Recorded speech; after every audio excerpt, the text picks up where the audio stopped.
বান্ধবী কোন দিকে যাচ্ছে, আমার টিচারটা কি বলল, আমার আত্মীয় স্বজন কি বলল, আমারটা কেউ শুনছে না, আমি নিজেরটাও নিজে শুনছি না, আমি লোকেরটা শুনছি।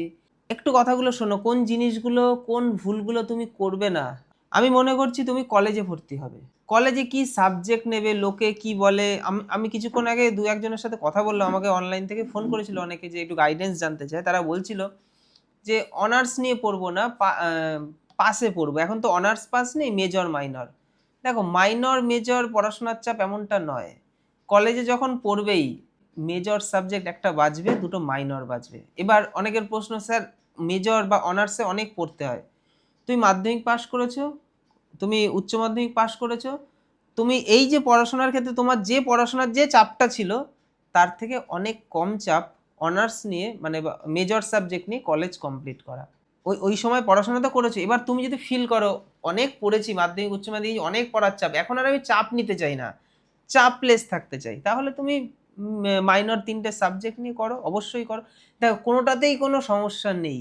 যদি তুমি সেফ জোনে থাকতে চাও, যে আমার কেরিয়ারের আগামীতে কি হয় আমি খুব একটা ভালো বুঝতে পারছি না, কিন্তু যেটা ভালো হয় আমি সেটা করব, তাহলে তুমি একটা মেজর সাবজেক্ট বাছো। অবশ্যই সেটা যেন তোমার ভালোবাসার সাবজেক্ট হয়, কারোর চাপিয়ে দেওয়ার সাবজেক্ট নয়।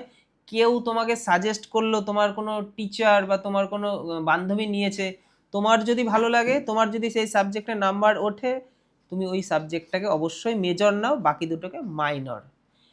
বোঝা গেল? এই নিয়ে তুমি 3 বছর অথবা 4 বছর অথবা 5 বছর, 3 বছর মানে একদম জেনারেল, যেটাকে গ্র্যাজুয়েশন বলে, যেটার মাধ্যমে তুমি যে কোনো সরকারি চাকরির পরীক্ষার ফর্ম ফিল আপ করতে পারবে। আর তুমি যদি 4 বছর কমপ্লিট করো, তাহলে তোমার ওটা অনার্স হয়ে গেল, মানে গ্র্যাজুয়েশনটা অনার্সে হয়েছে।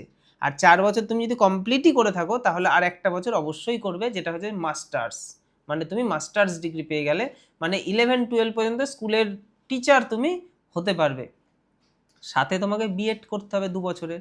তুমি বিএডটা কখন করবে? তুমি গ্র্যাজুয়েশন কমপ্লিট করার পর, মানে 3 বছরের কমপ্লিট করার পরই তুমি কলেজের 4 নম্বর 5 নম্বর বছর চলতে চলতেই তুমি বিএড কোর্সের জন্য নিজেকে অ্যাপ্লাই করবে, বিএড করবে, তোমার যদি শিক্ষকতার লাইনে যাওয়ার ইচ্ছে থাকে। দেখো, আমি টিচারের লাইন বললাম, যেটা কলেজে পড়াশোনা করে হয়। কলেজে পড়াশোনা করে শুধু টিচার হয় এমনটা নয়, কলেজে গ্র্যাজুয়েশনের একটা ডিগ্রি অবশ্যই প্রয়োজন, তাহলে তুমি সরকারি সমস্ত চাকরি পরীক্ষার ফর্ম ফিল আপ করতে পারবে, মানে ম্যাক্সিমামটা করতে পারবে। কোন কলেজ চুজ করবে, এটা নিয়ে অনেকের সমস্যা, ডাউট রয়েছে। আমি শুনলাম, অনেকেই আমাকে বলছিল, দেখো কলেজ চুজের ক্ষেত্রে তুমি কোনটা ভালো কলেজ কোনটা খারাপ কলেজ এইসব বাছাই একদম করবে না। একটা কথা প্রচলিত রয়েছে, যেটা আমরাও যখন কলেজে পড়তাম আমরাও শুনে এসেছি, ঘরের খেয়ে বনের মোষ তাড়াতে নেই। এই কথাটার কি অর্থ আমি বোঝাচ্ছি। দেখো, তোমরা যখন মাধ্যমিক উচ্চ মাধ্যমিক দিলে, পশ্চিমবঙ্গ সরকারের বোর্ড তোমাকে সার্টিফিকেট দিল, তুমি যে কোনো স্কুলে পড়লেই তোমাকে মাধ্যমিক তুমি দিতে পারবে, পশ্চিমবঙ্গ সরকার তার বোর্ড তোমাকে সার্টিফিকেট দিল, রেজাল্ট দিল। কলেজের ক্ষেত্রে কিন্তু ইউনিভার্সিটি সার্টিফিকেট দেয়, তুমি কোন ইউনিভার্সিটির আন্ডারে কলেজে পড়ছো। দেখো, অনেক ইউনিভার্সিটি রয়েছে, ক্যালকাটা ইউনিভার্সিটি রয়েছে, যাদবপুর ইউনিভার্সিটি রয়েছে, কল্যাণী ইউনিভার্সিটি রয়েছে, বর্ধমান ইউনিভার্সিটি রয়েছে, অনেক ইউনিভার্সিটি রয়েছে। এবার তুমি যদি বাঁচতে যাও কোন ইউনিভার্সিটি ভালো, কোথায় গেলে ভালো হয়, তোমার টার্গেট যদি সরকারি চাকরি পাওয়া থাকে বা স্কুল মাস্টার হওয়া থাকে, তুমি অত কিছু বাঁচতে যেও না, ঘরের খেয়ে বনের মোষ তাড়াতে যেও না। তোমার বাড়ির সব থেকে কাছে যে কলেজটা আছে সেটা কোন ইউনিভার্সিটির আন্ডারে একটু দেখে নাও, যে ইউনিভার্সিটির আন্ডারেই হোক না কেন তুমি সেই কলেজে ভর্তি হয়ে যাও। হ্যাঁ, আমার কথা 100% মেনে চলতে হবে এমন কোনো ব্যাপার নেই। তোমার যদি পার্সোনালি চয়েস থাকে, আমি ক্যালকাটা ইউনিভার্সিটি থেকে করবো, অবশ্যই করতে পারো। যাদবপুর থেকে করবো, অবশ্যই করতে পারো। বর্ধমান থেকে করতে চাও, করতেই পারো, করতেই পারো। কিন্তু আমি বলবো, তুমি যদি মনে করো যে আমার সরকারি একটা চাকরি পেতে হবে, স্কুলের মাস্টার হতে হবে, তাহলে অত কলেজ বাছাই করতে যাও না। তুমি জাস্ট কলেজে 3টে বছর কমপ্লিট করো, বা 4টে বছর বা 5টা বছর, যেরকম ভাবে হয়, মানে তোমার যেটা যে স্ট্রিমে যেতে পছন্দ হয়, কম করে তুমি কলেজে 3টে বছর কমপ্লিট করে গ্র্যাজুয়েশনটা করো, যার মধ্যে দিয়ে তুমি সমস্ত সরকারি চাকরি ফর্ম ফিল আপ করতে পারবে। তার জন্য কোনো ইউনিভার্সিটি দেখবে না, তুমি কোন ইউনিভার্সিটি সার্টিফিকেট পেয়েছো, তুমি কোন কলেজের সার্টিফিকেট, কিচ্ছু না। তোমার বাড়ির কাছে যেটা হবে তুমি সেই কলেজে যাওয়ার চেষ্টা করো। তোমার বান্ধবীটা কোন দূরে পড়ে, তোমার আত্মীয়টা কোন দূরের ভালো কলেজে পড়ে, কিচ্ছু যায় আসে না। টার্গেট নাও কলেজের পড়াশোনার সাথে সাথে সরকারি চাকরির পড়াশোনা করবে, তাহলে কলেজ কমপ্লিট হতে হতে তুমি সরকারি চাকরি পেয়ে যাবে। সরকারি চাকরিটা সেটা স্কুল মাস্টারের চাকরিও হতে পারে, অথবা স্কুল মাস্টারের বাইরে রেলের চাকরি, ব্যাংকের চাকরি, ডাব্লিউবিসিএস, তারপর ওয়েস্ট বেঙ্গল পুলিশ, ডিফেন্স, তারপর যাবতীয় যত সরকারি চাকরির পরীক্ষা রয়েছে সমস্ত কিছুর ক্ষেত্রে তুমি এলিজেবল হয়ে যাবে তোমার যদি গ্র্যাজুয়েশন মানে 3 বছরের কোর্সটা কমপ্লিট থাকে। তাই এক্ষেত্রে ওই পরীক্ষায় ফর্ম ফিল আপ করার সময় তোমার এটা দেখবে না তুমি কোন ইউনিভার্সিটি থেকে পড়েছো, কি সাবজেক্ট তোমার ছিল, কি নাম্বার তোমার ছিল, একদম প্যানিক করবে না। বাড়ির কাছে সহজ মানে যাতায়াতের সুবিধা কাছে যেটা তুমি সেখানে ভর্তি হয়ে সরকারি চাকরির পড়াশোনা শুরু করো। শুধু কলেজ ঠিক জিনিস একদম নয়, শুধু কলেজে পড়ছো ভালো করে এটা ভুল করছো। কলেজটা অবশ্যই ভালো করে পড়ো, সাথে সরকারি চাকরির পড়াশোনা শুরু করে দাও। এই জায়গায় বিন্দু মাত্র নিজের মধ্যে কোনো রকম কে কি করছে, কোন বান্ধবী, কোন আত্মীয় স্বজন, ওইসব থেকে নিজেকে একদম দূরে সরিয়ে দাও। সিম্পলভাবে যে কোনো একটা ইউনিভার্সিটি বেছেই তুমি পড়াশোনা করতে পারো।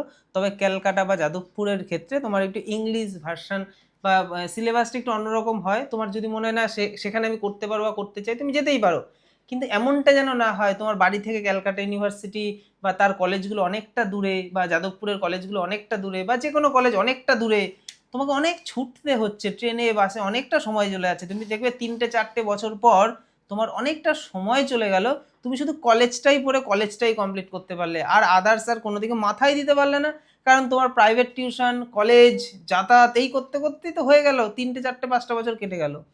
সেইটা যেন না হয়। আমি বলবো একদম সেফ সাইড, তোমার বাড়ির সামনে যে কলেজটা রয়েছে দেখো সেটা কোনো না কোনো ইউনিভার্সিটির আন্ডারে হবে, ব্যাস সেই কলেজে ভর্তি হয়ে যাও। সাবজেক্ট চুজ করো, একটা মেজর, দুটো মাইনর। সায়েন্স, আর্টস, কমার্স যে ব্যাকগ্রাউন্ড থেকে তুমি যেতে চাও তুমি নিতেই পারো, ঠিক আছে? এবং তার পাশাপাশি তুমি সরকারি চাকরির পড়াশোনা শুরু করে দাও। আর একটা কথা বলার, যদি সাবজেক্ট বাছাই করতে হয় যে মেজর কোন সাবজেক্টটা নেব, ভালো করে বুঝবে মেজর সাবজেক্টের ক্ষেত্রে তুমি সেই সাবজেক্টগুলোই বাছবে যেগুলো ক্লাস 6 থেকে ক্লাস 10 স্কুলে পড়ানো হয়। বাংলা, ইংলিশ, ইতিহাস, ভূগোল, অঙ্ক, বিজ্ঞান, এই যে সাবজেক্টগুলো এগুলো তোমার মানে আগামী দিনে তোমার ধরো স্কুল টিচারের পথটা তোমার জন্য খুব ভালো পরিমাণে ওপেন হয়ে যেতে পারে। এবং মানে যেগুলোতে আর কি চাহিদা রয়েছে, কারণ এই সমস্ত সাবজেক্টের টিচার তো সব কটা স্কুলেই প্রয়োজন। অনেকে এই ভুলটা করে যে রাষ্ট্রবিজ্ঞানে আমি মেজর বানাবো, বাকি দুটো মাইনর, অথবা ফিলোসফি আমার ভালো লাগে, অথবা আমার কি বলে কম্পিউটার অ্যাপ্লিকেশন, এরকম বহু দিক রয়েছে। দেখো এগুলো তুমি এগুলোকে নিয়ে তুমি যদি মেজর সাবজেক্ট বানিয়ে বাকি দুটো মাইনর নিয়ে করো, সমস্যা কিছু নেই, তুমি করতেই পারো। কিন্তু আগামী দিনে সরকারি চাকরির ক্ষেত্রে মানে স্কুল মাস্টারের ক্ষেত্রে তোমার কম্পিটিশনের জায়গাটা মানে কম্পিটিশন কি বলে তোমার ভ্যাকেন্সিটা কম থাকবে, চাহিদাটা কম থাকবে। তাই মেজর সাবজেক্ট হিসেবে যদি বাঁচতেই হয়, তোমার ভালো লাগার ওই সাবজেক্টগুলোকে তুমি মাইনর বানাও, দুটো মাইনর সাবজেক্ট বানাও। মেজর সাবজেক্ট হিসেবে তুমি আর্টসের ক্ষেত্রে তুমি আর্টস ব্যাকগ্রাউন্ড থেকে হও তাহলে হয় বাংলা, না হয় ইংলিশ, না হয় ইতিহাস, না হয় ভূগোল, এই সাবজেক্টগুলোকে বাজো। বোঝা গেল? আর যদি তোমার মনে হয় না আমি সায়েন্সের ব্যাকগ্রাউন্ড, সায়েন্সের সাবজেক্টগুলো বাঁচো। আর বাকি ফিলোসফি, রাষ্ট্রবিজ্ঞান, কম্পিউটার অ্যাপ্লিকেশান, ঠিক আছে, নিউট্রিশন, আরও যে যাবতীয় যা সাবজেক্ট আছে ওগুলোকে তুমি মাইনর হিসেবে নাও। অথবা তুমি যদি মেজর না বাছো, তিনটেকে যদি মাইনর বাছো, সেক্ষেত্রে তুমি যে কোনো তিনটে নিতে পারো। তবে এই যে সাবজেক্টগুলো যেগুলো নিচু ক্লাসের স্কুলগুলোতে রয়েছে মানে 6 to 10, সেই ক্লাসের সাবজেক্টগুলো যেন তোমার সাথে থাকে, তাহলে তোমার আগামী ক্ষেত্রে সুবিধা হবে। তুমি আগামী ক্ষেত্রে স্কুলের টিচার হওয়ার ক্ষেত্রে তোমার সুবিধা হবে, এই সাবজেক্টে তুমি স্কুলের টিচার হতে পারবে, ঠিক আছে? আর যেটা বললাম লাস্টে আবার বলছি, কলেজ তোমার বাড়ির সামনে হোক, এবং সরকারি চাকরির পড়াশোনা অবশ্যই করো, মানে কলেজের পড়াশোনার সাথে সাথে। শুধুমাত্র কলেজের ডিগ্রির জন্য বসে থেকো না, কলেজের পড়াশোনার সাথে সাথে সরকারি চাকরির পড়াশোনাটা একই রকমভাবে সাথে রাখো। এবং যা পরীক্ষা সামনে আসবে সমস্ত পরীক্ষার ফর্ম ফিল আপ করো। পরীক্ষার ফর্ম ফিল আপ করে পরীক্ষা দিতে যাবে অভিজ্ঞতার জন্য, এবং কলেজে পড়তে পড়তে 1 থেকে 2 বছর শেখার জন্য পড়বে। কোনো টার্গেট থাকবে না যে এই সামনে এই পরীক্ষাটা আমাকে ক্র্যাক করতে হবে, এই পরীক্ষায় কি কমন জিকে আসে, এই সোশ্যাল মিডিয়ায় দেখলাম আজকে রেলের পরীক্ষায় এই ধরনের জিকে আসে, মুখস্থ করি, এই আজকে দেখলাম WBP কনস্টেবল এইগুলো এই ধরনের অঙ্ক আসে। ওইসব হিজিবিজি থেকে মাথা একদম পরিষ্কার হয়ে যাও। তোমার টার্গেট হবে 1 থেকে 2 বছর অধ্যায়ভিত্তিক জিনিসগুলো শেখা, এবং যে পরীক্ষাটাই সামনে আসবে সেই পরীক্ষাটা দিতে যাওয়া জাস্ট অভিজ্ঞতা নেওয়ার জন্য, এক্সপিরিয়েন্স গেইন করার জন্য। টাইমের প্রেশারটা কি, পরীক্ষার হলের মানে পরিবেশটা কেমন থাকে, সেই তার চাপটা আমি কী করে মেনটেন করতে পারি, কোথায় আমার ভুল হচ্ছে, কোথায় আমার ঠিক হচ্ছে, এই সমস্ত কিছু বিচার বিশ্লেষণ করার জন্য তুমি পরীক্ষা দিতে যাও এই 2 বছর। আর 2 বছর কোনো চাপ নেবে না যে এই পরীক্ষাটা আমাকে পেতে হবে, এই চাকরিটা আমাকে পেতে হবে। শুধু অধ্যায়ভিত্তিক ভালো মতো অঙ্কগুলো পরপর টপিক ওয়াইজ করো, ইংলিশগুলো টপিক ওয়াইজ করো, জিকে টপিক ওয়াইজ করো, জিআই টপিক ওয়াইজ করো, এবং সাথে কলেজের পড়াশোনাটাকে রাখো। তোমার কেরিয়ার খুব তাড়াতাড়ি তৈরি হয়ে যাবে। এই যে আমি কেরিয়ারের এই যে পথটা দেখাচ্ছি, এই পথের জন্য কিন্তু তোমাকে অনেক মানে অনেক টাকা খরচ করতে হবে না, এবং অনেক এলোমেলো সময়ও যাবে না। তুমি বাড়িতে বসে নিশ্চিন্তভাবে করতে পারো। ইংলিশ অনলাইন ক্লাস বিদ্যানিকেতন আমি করাই, তুমি চাইলে ইংলিশ অনলাইন ক্লাস করতে পারো, যেখানে ইংলিশ টপিক ধরে ধরে ধরে সুন্দর করে তোমাকে বোঝানো হবে। সপ্তাহে 2টো করে ক্লাস থাকবে এবং একটা ডাউট ক্লিয়ারিং ক্লাস থাকবে। তুমি আমাদের থেকে জিকের নোটস নিতে পারো, দারুণ জিকের নোটস, যে নোটস থেকে মানে যত রকমের সরকারি চাকরির পরীক্ষা আছে, মানে যে ধরনের প্রশ্ন আসে, যে ধরনের টপিকের ওপর আসে, সেই ধরনের টপিকের ওপর এমসিকিউ বেসড আমাদের জিকের নোটস। এটাতে তুমি একদিনে অনেকটা বেশি পরিমাণ পড়তে পারবে, মানে অনেকটা বেশি পড়া রেডি করতে পারবে। পড়ার কি ধরন, কি স্ট্র্যাটেজি হওয়া উচিত, যোগাযোগ করবে, আমি জিকের নোটস কীভাবে পড়লে তুমি কম সময়ে অনেক বেশি পড়তে পারবে সেই গাইড করে দেবো।